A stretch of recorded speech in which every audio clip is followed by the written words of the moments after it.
Javier Milei visé par une campagne d'influence russe. Une enquête journalistique révèle une vaste opération de propagande et de désinformation contre le président argentin. Ça remonte à 2024. Nous retrouvons en direct de Buenos Aires notre correspondante Flora Genoux. Bonsoir Flora, que s'est-il passé exactement ?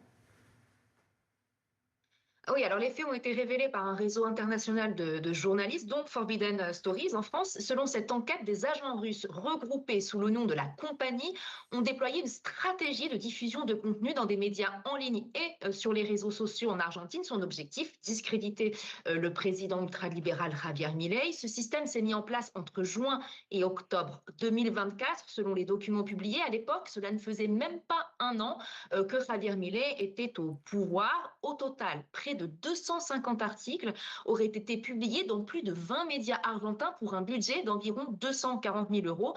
Des articles portant notamment sur la situation économique difficile en Argentine ou sur les conséquences sociales des politiques d'austérité de Javier Milei. 15 médias impliqués dans cette campagne ont été interrogés par le consortium de journalistes. Ils ont nié avoir touché de l'argent russe.